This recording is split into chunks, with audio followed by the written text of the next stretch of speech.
Hello दोस्तों, स्वागत है आपका हमारे YouTube चैनल एकलव्य क्लासेज पर। दोस्तों, आज का टॉपिक है राजस्थान की झील। हमारा टॉपिक कौन सा है?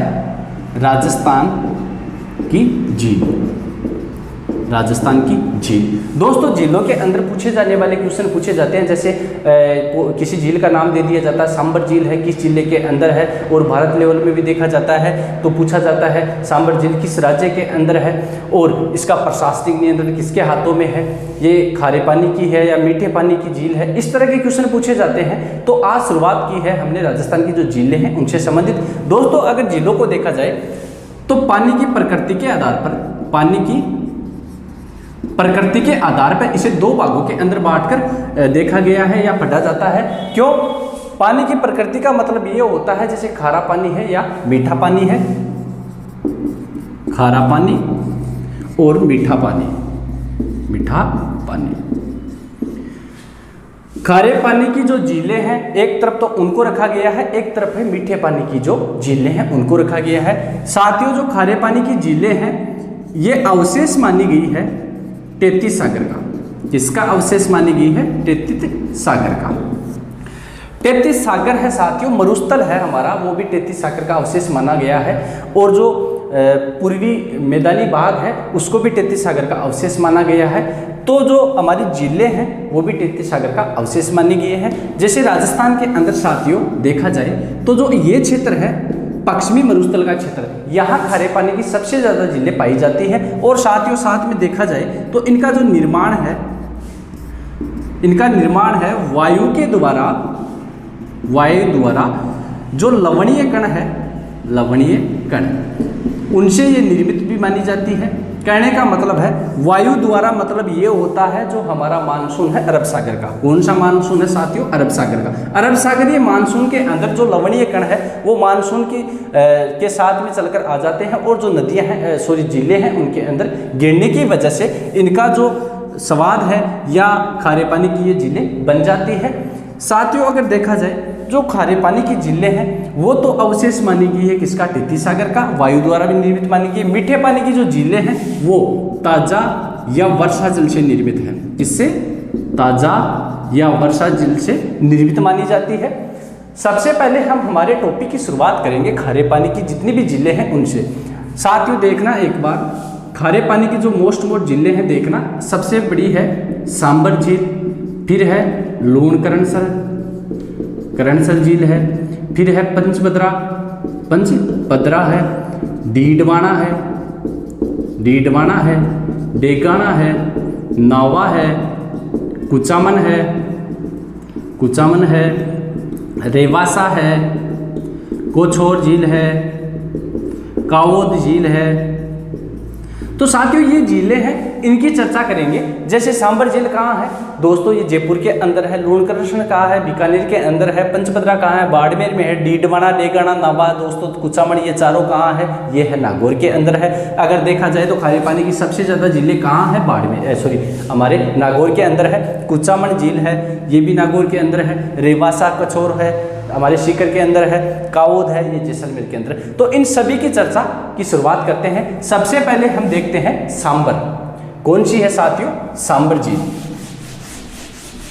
दोस्तों, आपकी एग्जाम का टाइम बहुत कम है, तो आप जो भी ये टॉपिक है इनको ऐसे मान के चलो कि जो ये टॉपिक है इनको आप रिवीजन के तौर पर लेना है। जैसे आज पढ़ लिया है, फिर 5 दिन का टाइम मिले, फिर वापस देखना है, ऐसे करके आपको देखना होगा। शुरुआत करते हैं साथियों सांबर झील की।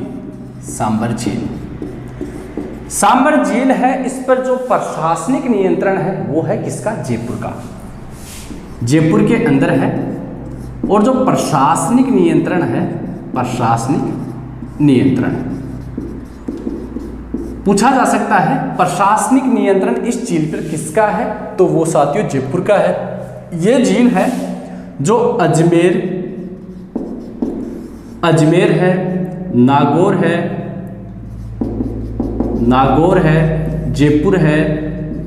तो साथियों अजमेर, नागौर, जयपुर की सीमा पर स्थित झील है कौन सी? सांबर। अगर इसका विस्तार देखा जाए तो नागौर और जयपुर के अंदर सबसे ज्यादा है। पूछ लिया जाए कि ये किसकी सीमा पर है, कितने जिले लगते हैं इसके टच में, तो साथियों एक तो है अजमेर, जयपुर, और नागौर इन जिलों की सीमा पर स्थित है और इसका जो विस्तार है वो है जयपुर और नागौर के अंदर, और इस पर जो प्रशासनिक अधिकार है साथियों वो किसका है? जयपुर का है। ये राज्य की खारे पानी की सबसे बड़ी झील है, सबसे बड़ी झील। कहने का मतलब है सीधा सीधा क्वेश्चन पूछा जाए खारे पानी की सबसे बड़ी झील राजस्थान के अंदर कौन सी है, तो दोस्तों वो है सांबर। कौन सी है? सांबर है। इसका जो निर्माण है, निर्माण के बारे में भी पूछा जा सकता है। तो साथियों जो भूगोल देता है, भूगोल के अनुसार ये प्राकृतिक झील है, प्राकृतिक झील। जो भूगोल देता है उनका मानना है कि ये सांबर झील है, ये प्राकृतिक झील है, प्रकृति के द्वारा इसका निर्माण हुआ था। और हमारा जो बिजोलिया शिलालेख है, कौन सा शिलालेख है साथियों? बिजोलिया शिलालेख। बिजोलिया शिलालेख। बिजोलिया स्थान कहाँ है? मैंने बताया था आपको, भीलवाड़ा के अंदर है। इस शिलालेख के अंदर चौहान वंश का संस्थापक, चौहान वंश का संस्थापक कौन था साथियों? चौहान वंश का था वासुदेव चौहान। वासुदेव चौहान। वासुदेव चौहान चौहान वंश की स्थापना की थी 550 ईस्वी के अंदर। तो बिजोलिया शिलालेख के अंदर ये लिखा हुआ है जो चौहान वंश का संस्थापक है वासुदेव चौहान, इसने निर्माण करवाया था किसका? सांबर झील का। ठीक है दोस्तों, यानी बिजोलिया शिलालेख के अंदर ये लिखा हुआ है जो चौहान वंश का संस्थापक है वासुदेव चौहान, 550 ईस्वी के अंदर जो चौहान वंश की स्थापना की थी वो सांबर झील का निर्माता माना गया है। इसके बाद साथियों देखा जाए तो नमक उत्पादन के अंदर अंतःस्थलीय आधार पर, कहने का मतलब ये है कि ये है कहाँ? जयपुर के अंदर, यहाँ। तो चारों ओर स्थल से अवरुद्ध है। अंतःस्थलीय का मतलब होता है चारों ओर स्थल से अवरुद्ध सबसे बड़ा नमक उत्पादक केंद्र माना गया है सांबर झील को। अंतःस्थलीय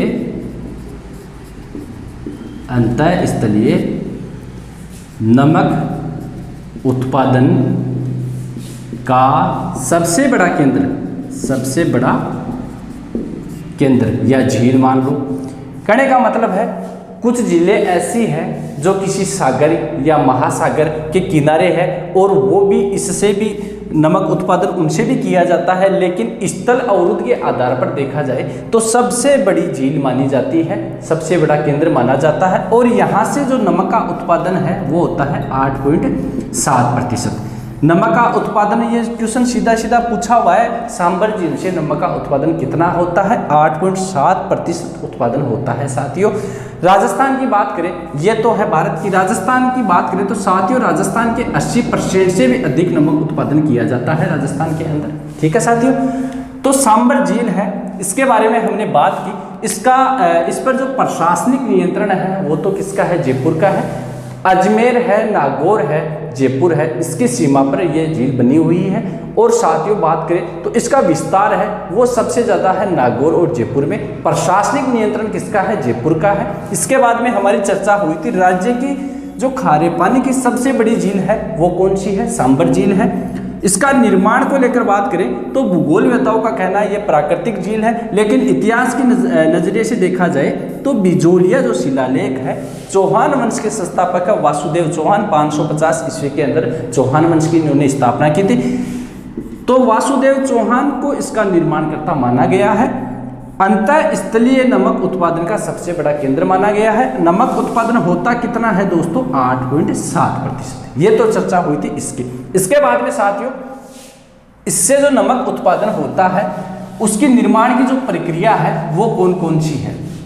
नमक उत्पादन के लिए जो निर्माण विधि अपनाई जाती है साथियों वो कौन कौन सी है? तो इसके अंदर नमक उत्पादन के लिए 2 विधियां अपनाई जाती हैं। कौन कौन सी है उनकी भी हम चर्चा कर लेते हैं साथियों। एक तो इसके अंदर है केशाकर्षण,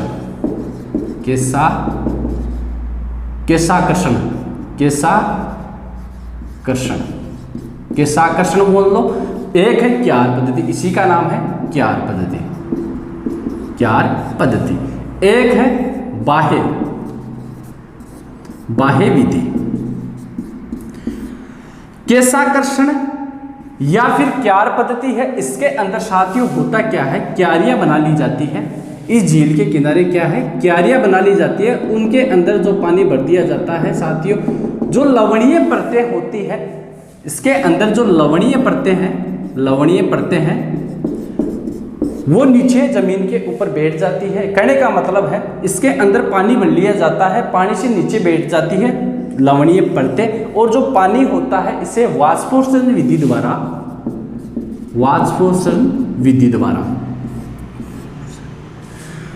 द्वारा पानी को ऊपर से उड़ा दिया जाता है। तो जो नमक तैयार होता है वो केशाकर्षण या क्यार पद्धति से माना जाता है। जो विधि है वो कौन सी है, क्यार पद्धति। कहने का मतलब है क्यारियां बना ली जाती है। इसके बाद जो बाह्य विधि है साथियों, उसके अंदर जो बाहर से नदियां आकर इसके अंदर लवण की मात्रा लाती है, लवण लाती है, उसके द्वारा ये नमक तैयार किया जाता है।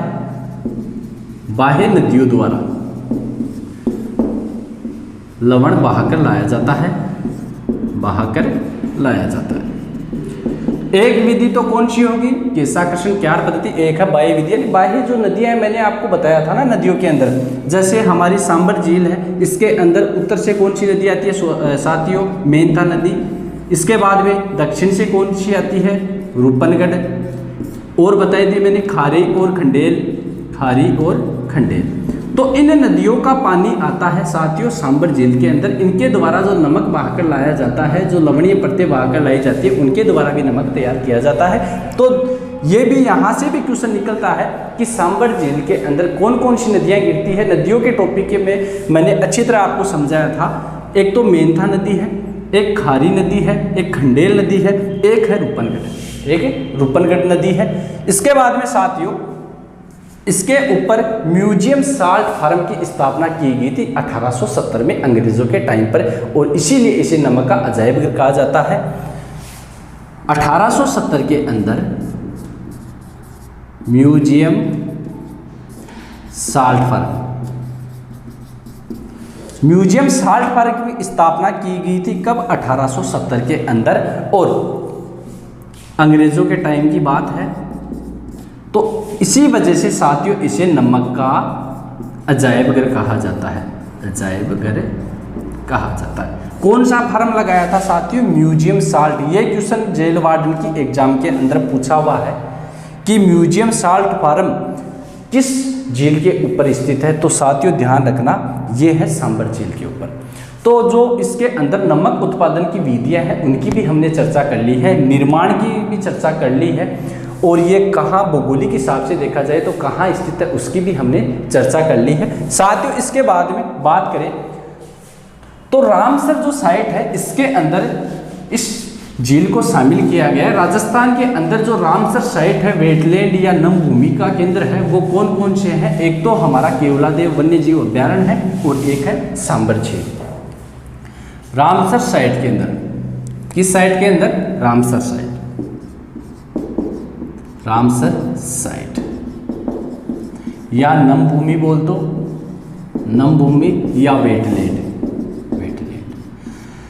रामसर साइट या नम भूमि वेटलैंड के अंदर राजस्थान के दो क्षेत्र शामिल है। एक तो कौन सा है, सांबर झील 1990 के अंदर। 1982 की बात करें तो जो केवलादेव अभ्यारण्य है, राजस्थान के दो ही क्षेत्र शामिल है रामसर साइट के अंदर। साथियों ध्यान रखना, ये संधि थी ईरान के अंदर हुई थी 1971 के अंदर। तो सांबर झील है, ये रामसर साइट के अंदर शामिल है 1990 के अंदर, 1990 में इसे शामिल किया गया था। और जो केवलादेव अभ्यारण्य है 1982 में इसे शामिल किया। सीधा क्वेश्चन पूछे रामसर साइट में कौन कौन शामिल है, तो हमारी सांबर झील और केवलादेव अभ्यारण्य है।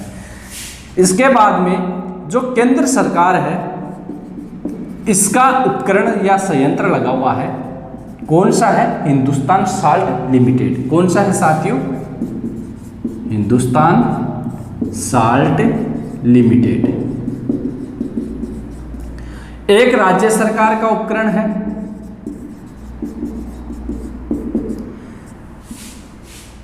साल्ट लिमिटेड है, इसका नाम है स्टेट साल्ट लिमिटेड।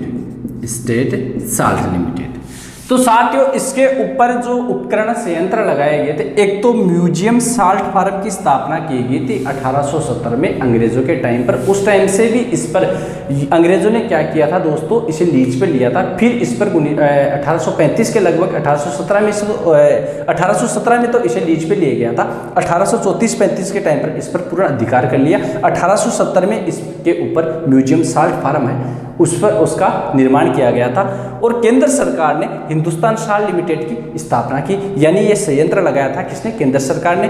और जो स्टेट साल्ट लिमिटेड है वो लगाया था राज्य सरकार ने। तो ये बात होगी साथियों। इसके अंदर जो एक तो है राजहंस और एक कुर्जा। राजहंस और कुर्जा जो पक्षी है, इनकी शरणस्थली भी माना जाता है सांबर को। कहा जाता है कि इस सांबर झील के चारों ओर ये जो पक्षी है ये खूब भ्रमण करते हैं। एक बार कुछ दिन पहले जो मुद्दा भी उठा था, जहाँ पक्षियों की जो मृत्यु हुई थी वो सांबर झील के आसपास हुई थी, वो भी उस टाइम शायद करंट का क्वेश्चन था साथियों।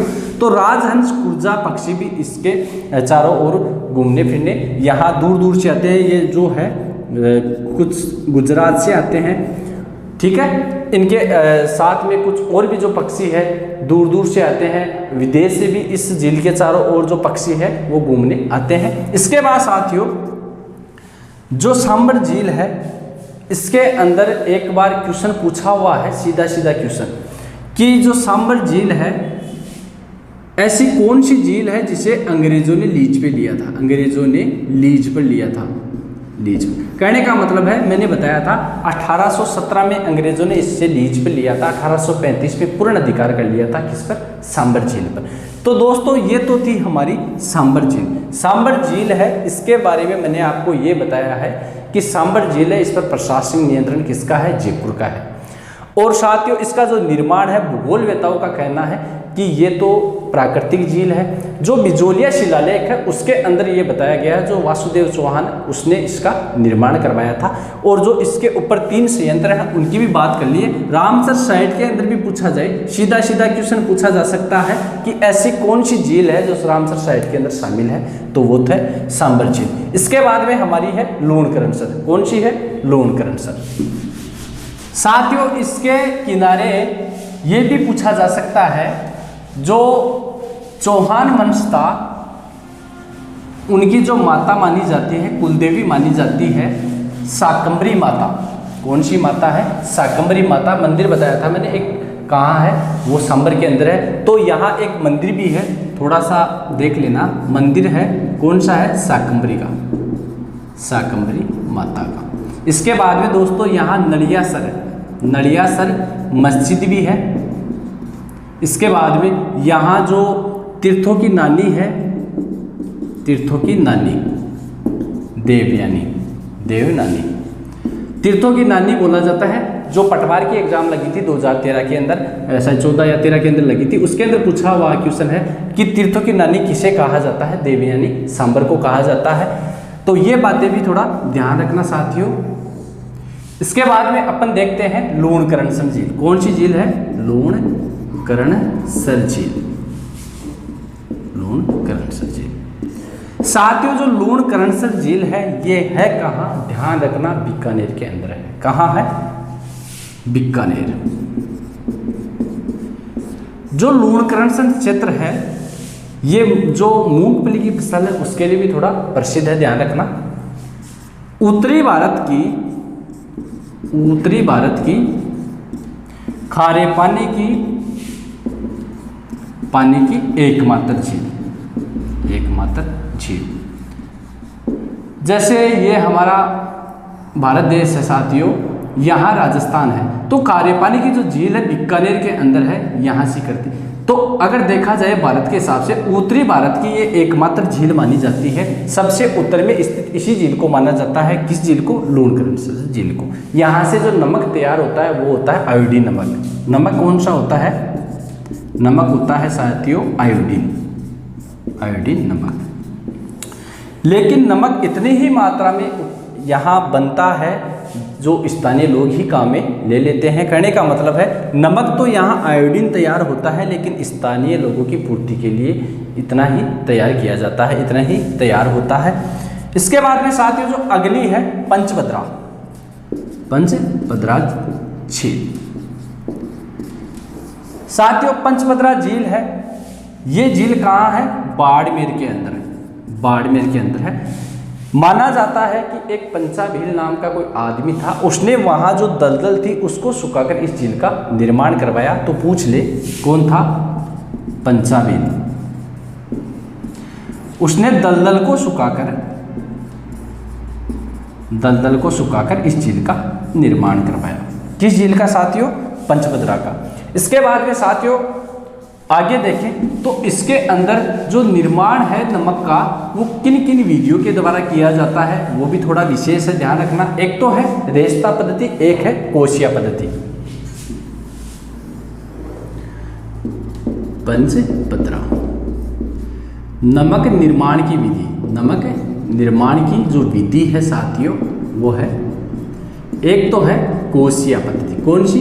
कोशिया। एक है साथियों रेस्ता पद्धति। कोशिया पद्धति है साथियों, इसके अंदर ही होता है कि जो छोटे छोटे कुएं बनाकर जो नमक तैयार किया जाता है उससे तो बोला जाता है कोशिया विधि। इसमें क्या होता है? छोटे छोटे कुएं बनाकर, छोटे छोटे कुएं हैं उनका निर्माण किया जाता है, कुओं का निर्माण किया जाता है। उस विधि द्वारा जो नमक तैयार किया जाता है उसे कोशिया विधि बोला जाता है। और जो रेस्ता है ये वायु प्रवाह द्वारा, वायु प्रवाह या निधार विधि द्वारा, निधार विधि द्वारा। कहने का मतलब है जो रेस्ता है इसके अंदर वायु प्रवाह द्वारा पानी को उड़ा दिया जाता है और नमक तैयार किया जाता है। दोस्तों जो पंचभद्रा झील है इसके अंदर एक जाति है मोली झाड़ी द्वारा, वो क्या करती है? नमक के स्फटिक तैयार करती है, उसे बोला जाता है, वो जाति है वो है खारवाल। जेल वार्डन के एग्जाम के अंदर पूछा गया क्वेश्चन है कि जो पंचभद्रा झील है इसके अंदर नमक तैयार करने वाली कौन सी जाति है? ध्यान रखना, खारवाल जाति। खारवाल जाति, खारवाल जाति नमक तैयार करती है साथियों मोरडी झाड़ी द्वारा, झाड़ी द्वारा नमक के स्फटिक तैयार करती है, स्फटिक तैयार करती है। और स्टेट वृक्ष लिमिटेड एक संयंत्र लगा हुआ है, स्टेट वृक्ष लिमिटेड, ये क्या है दोस्तों? ये संयंत्र है। और साथियों सबसे इंपॉर्टेंट चीज ये है जो इसका नमक होता है इसके अंदर 98% NaCl पाया जाता है। NaCl क्या होता है? जो साइंस के स्टूडेंट उनको तो शायद ध्यान होगा। NaCl बोला जाता है सोडियम क्लोराइड। यानी जो पंचभद्रा झील है इसका जो नमक होता है, नमक के अंदर 98% NaCl पाया जाता है, सोडियम क्लोराइड पाया जाता है साथियों। तो राजस्थान के अंदर आपको ये पूछे कि राजस्थान के अंदर ऐसी कौन सी झील है जिसका पानी सबसे खारा है, तो साथियों वो है पंचभद्रा झील। स्वाद में सबसे खारी, स्वाद में सबसे खारी। ठीक है साथियों, ये चर्चा हुई है पंचभद्रा झील की। जो सांबर झील है इसके अंदर मंदिर बना हुआ है शाकंभरी माता का। नलियासर में मस्जिद बनी हुई है, नलियासर मस्जिद। तीर्थों की नानी देवी यानी सांबर को बोला जाता है। इसके बाद साथियों जो लूणकरणसर झील है इसकी बात की बीकानेर के अंदर है। कहाँ है? बीकानेर के अंदर है। उत्तरी भारत की खारे पानी की एकमात्र झील मानी गई है। मैंने आपको बताया था उत्तर के अंदर स्थित है, भारत के अंदर। नमक है इसमें आयोडीन नमक। कौन सा नमक तैयार किया जाता है? आयोडीन नमक। एडवर्टाइज के अंदर जो विज्ञापन दिया जाता है टीवी के अंदर उसमें भी आपने देखा होगा जो आयोडीन नमक है वो बहुत इंपॉर्टेंट है। तो दोस्तों आयोडीन नमक तैयार होता है लेकिन इतना ही होता है जहाँ स्थानीय लोग रहते हैं उनकी आपूर्ति हो पाती है। ठीक है। पंचभद्रा झील, पंचभद्रा झील दोस्तों वेरी वेरी इंपॉर्टेंट है कहाँ? हमारे बाड़मेर के अंदर है। कहाँ है साथियों? बाड़मेर में। इसके बाद साथियों इसके अंदर जो नमक है उसके अंदर 98% NaCl सोडियम क्लोराइड पाया जाता है। स्वाद में सबसे खारी नदी खारी झील कौन सी है? वो है पंचभद्रा। फिर मैंने बताया पंचभद्रा नमक जो नमक है वहाँ निर्माण की जो विधियाँ हैं, एक तो कोशिया है, एक रेस्ता। सीधा सीधा क्वेश्चन पूछा जाता है कोशिया विधि रेस्ता विधि से नमक तैयार किस झील के अंदर किया जाता है? तो ध्यान रखना कोशिया और रेस्ता। यहाँ जो कोशिया है कैसे क्या ध्यान रखना, यानी कुएं बनाकर यहाँ कोसिया विधि के द्वारा नमक तैयार किया जाता है। वायु प्रवाह या निधार विधि के द्वारा दोस्तों रेस्ता विधि के द्वारा तैयार किया जाता है। खारवाल जाति, ये क्वेश्चन जेलवार्डन के अंदर पूछा हुआ क्वेश्चन है कि कौन सी जाति है जो पचमदरा झील के अंदर नमक तैयार करती है। खारवाल जाति झाड़ी कौन सी है, मोरडी झाड़ी के द्वारा नमक की स्फटिक तैयार करती है। स्टेट वर्क्स लिमिटेड यहाँ संयंत्र लगा हुआ है। ठीक है साथियों, तो ये चर्चा होगी सांबर झील, लोणकरण झील और पचमदरा झील। कौन सी, पचमदरा झील। इसके बाद में साथियों अगली है उसकी बात करते हैं। अगली बात करेंगे साथियों जो रेवासा है उसकी। कौन सी झील है, रेवासा झील। साथियों रेवासा झील है प्राचीन समय के अंदर संपूर्ण एशिया में नमक उत्पादन के लिए प्रसिद्ध झील है। ये जरूर ध्यान रखना, यानी प्राचीन समय में संपूर्ण एशिया में अगर नमक की सप्लाई होती थी तो वो कहाँ से होती थी, रेवासा झील से। रेवासा झील के बारे में annals and antiquities of Rajasthan जो पुस्तक है कर्नल जेम्स टोड की, उसके अंदर भी इसका उल्लेख किया गया है। तो साथियों चर्चा करते हैं रेवासा। रेवासा झील है कहाँ साथियों, रेवासा झील है सीकर जिले के अंदर। कहाँ है, सीकर जिले में रेवासा झील है। प्राचीन समय के अंदर, प्राचीन समय में संपूर्ण एशिया में, संपूर्ण एशिया में नमक के लिए प्रसिद्ध, नमक के लिए प्रसिद्ध कौन सी झील थी साथियों, वो थी हमारी रेवासा। इसका उल्लेख मिलता है कर्नल जेम्स टोड की बुक है एनाल्स एंड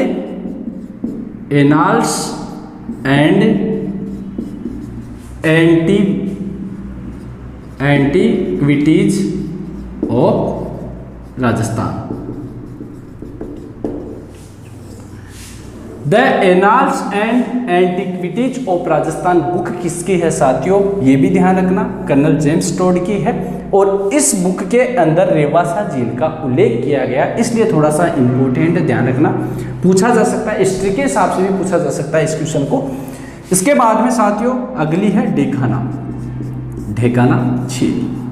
साथियों डेगाना झील है वो कहाँ है, वो है हमारे नागौर के अंदर। कहाँ, नागौर के अंदर। इसके अंदर नावा मॉडल साल्ट फार्म, नावा के अंदर देश का पहला दोस्तों जो डेगाना झील है थोड़ी सी इसलिए इंपॉर्टेंट है कि इसके जो पास में नावा है वहाँ मॉडल साल्ट फार्म है। देश का पहला मॉडल साल्ट कहाँ है, नावा के अंदर, डेगाना झील में, नागौर के अंदर। तो थोड़ा ध्यान रखना। टंगस्टन के लिए भी डेगाना थोड़ा प्रसिद्ध है, तो ये भी थोड़ा ध्यान रखना। तो रेवासा झील है, इसकी चर्चा की मैंने कि जो सीकर जिला है वहाँ तो इसकी रेवासा झील है। और प्राचीन समय की बात करें तो जो संपूर्ण एशिया है उसके अंदर नमक के लिए प्रसिद्ध झील कौन सी है, वो है हमारी रेवासा। उल्लेख, ऐसी कौन सी बुक है जिसके अंदर रेवासा झील का उल्लेख किया गया, तो ध्यान रखना कर्नल जेम्स टोड की annals and antiquities of Rajasthan. Degana झील नागौर के अंदर है। साथियों साथ में चर्चा कर लेते हैं कुचामन झील। कुचामन झील कहाँ है, ये भी नागौर के अंदर है। नावा, ये तो बता दिया, नावा झील है, ये भी नागौर के अंदर है। नागौर के अंदर डेगाना झील है, कुचामन झील है, नावा झील है, साथ में डीडवाना झील है। डीडवाना झील कौन सी झील है साथियों, डीडवाना। कहाँ है, नागौर के अंदर। साथियों इसके अंदर एक संयंत्र लगा हुआ है, इसके अंदर जो संयंत्र लगा हुआ है उसका नाम है स्टेट केमिकल्स संयंत्र। जो संयंत्र लगा हुआ है स्टेट केमिकल्स लिमिटेड भी है, लिमिटेड। स्टेट केमिकल्स संयंत्र लिमिटेड कहाँ लगा हुआ है, यहाँ लगा हुआ है डीडवाना झील के अंदर। यहाँ साथियों जो पचमदरा झील बताई थी उसके अंदर मैंने बताया सोडियम क्लोराइड की नमक की मात्रा है, और यहाँ है वो है सोडियम सल्फेट। यहाँ क्या है, सोडियम सल्फेट, सोडियम सल्फेट। इसके पानी के अंदर सबसे ज़्यादा सोडियम सल्फेट पाया जाता है, जिसका उपयोग किया जाता है उद्योगों के अंदर, उद्योगों के अंदर किया जाता है, उद्योग के लिए प्रसिद्ध है। ये झील है उद्योग के लिए प्रसिद्ध है। जो सोडियम सल्फेट है उद्योग के अंदर, जैसे कागज है, चमड़ा उद्योग है, उसके अंदर इसे काम में लिया जाता है, चमड़ा या कागज उद्योग के अंदर। ठीक है साथियों, तो डीडवाना झील, डेगाना झील, कुचामन झील, नावा झील कहाँ है? नागौर के अंदर है। यहाँ एक संयंत्र लगा हुआ है, स्टेट केमिकल संयंत्र है। सोडियम सल्फेट इसके नमक जो पानी है उसके अंदर पाया जाता है। उद्योगों के लिए प्रसिद्ध झील मानी जाए तो वो है कौन सी? डीडवाना। चमड़ा उद्योग और कागज उद्योग में इसका काम में लिया जाता है। नमक है जो खाने के काम में नहीं लिया जाता है, चमड़ा और कागज के उद्योग में काम में लिया जाता है। इसके बाद साथियों जो अगली है उसकी चर्चा करते हैं। जैसे नावा है, वो कहाँ है? हमने नागौर के अंदर जो है उनकी बात कर ली, नावा झील है, इसकी भी थोड़ी चर्चा कर लेते हैं साथियों। इसके साथ में देखा जाए जो पोखरण है, फलोदी है, ताल छापर है, ये कहाँ स्थित है उनकी भी चर्चा कर लेते हैं। अगली है नावा, नावा झील। साथियों जो डीडवाना झील है इसके अंदर जो स्थानीय लोग जो नमक तैयार करते हैं, जो नमक तैयार करते हैं उसे बोला जाता है देवल। थोड़ा सा ध्यान रखना, देवल किसे बोला जाता है?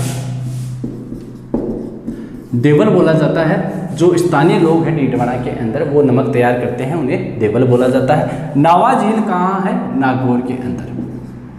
नागौर के अंदर कौन सी झील है साथियों? नावा झील है। इस झील के अंदर साथियों, इस झील के अंदर स्थानीय लोग नमक उत्पादन करते हैं, नमक उत्पादन करते हैं। दोस्तों जो ये नमक उत्पादन करते हैं इन्हें तकनीकी ज्ञान के लिए गोविंद ग्राम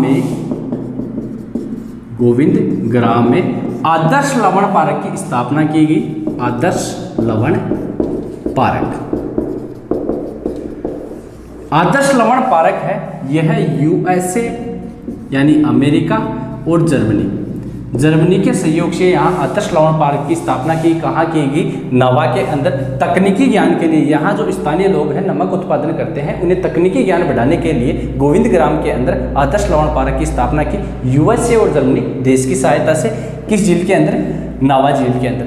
और कुछ छोटी मोटी है उनकी चर्चा करते हैं। जैसे फलोदी है, ये कहाँ है साथियों? ये है जोधपुर में। राजस्थान का सबसे शुष्क स्थान पूछा जाए वो ध्यान रखना, फलोदी है शुष्क स्थान।